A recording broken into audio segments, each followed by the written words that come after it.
এক ছিল জ্ঞানী বৃদ্ধ, নাম তার আব্দুল্লাহ। তিনি বাস করতেন মিশরের এক প্রাচীন শহরে, যেখানে নীলনদ বয়ে গেছে বহু শতক ধরে।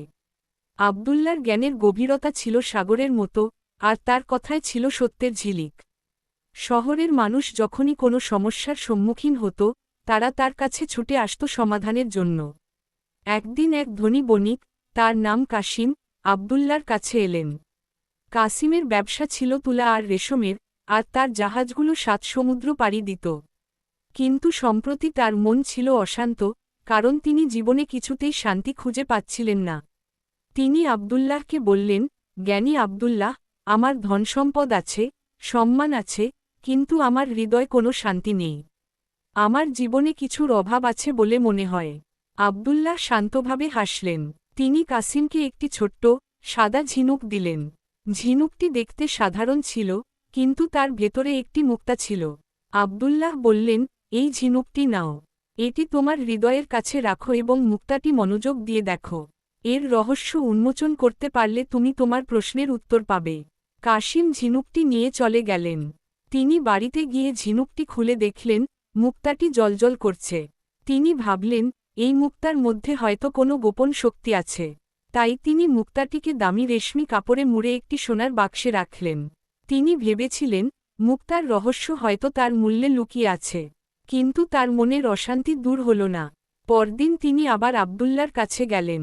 আমি কিছুই বুঝতে পারছি না, তিনি হতাশ হয়ে বললেন, আমি মুক্তাটিকে যতটা সম্ভব মূল্যবানভাবে রাখার চেষ্টা করেছি, কিন্তু আমার মন এখনও শূন্য। আব্দুল্লাহ বললেন, তোমার ভুল হয়েছে, কাসিম। তুমি মুক্তার বাইরের সৌন্দর্য দেখেছ, কিন্তু তার ভেতরের কথা শোনোনি। একটি মুক্তা একটি ক্ষুদ্র বালুকণা থেকে জন্ম নেয়। এটি হাজারো কষ্টের মধ্য দিয়ে বড় হয়, কিন্তু এর মূল সৌন্দর্য লুকিয়ে থাকে সেই ক্ষুদ্র কণার অস্তিত্বের মধ্যে, যা এটিকে আকার দেয়। এটি নিজেকে মূল্যবান মনে করে না, শুধু তার প্রকৃতি অনুযায়ী জন্ম নেয় এবং উজ্জ্বল হয়। আব্দুল্লাহ আরও বললেন, মুক্তার আসল মূল্য তার ঔজ্জ্বল্য বা দামি বাক্সে নয়, বরং তার সরল অস্তিত্বে। তোমার শান্তিও তোমার ধনসম্পদ বা সম্মানের মধ্যে নেই, বরং তোমার ভেতরের সরলতায়, আর অন্যকে দেওয়ার মধ্যে। যখন তুমি নিজেকে দান করতে শিখবে, তখনই তোমার হৃদয় শান্ত হবে। কাসিম গভীর চিন্তায় ডুবে গেলেন। তিনি বুঝতে পারলেন, তার অহংকার আর লোভ তাকে শান্তি থেকে দূরে সরিয়ে রেখেছে। সেদিন থেকে তিনি তার সম্পদ গরিবদের মাঝে বিলিয়ে দিতে শুরু করলেন। তিনি অসহায়দের জন্য খাবারের ব্যবস্থা করলেন, অভাবগ্রস্তদের আশ্রয় দিলেন।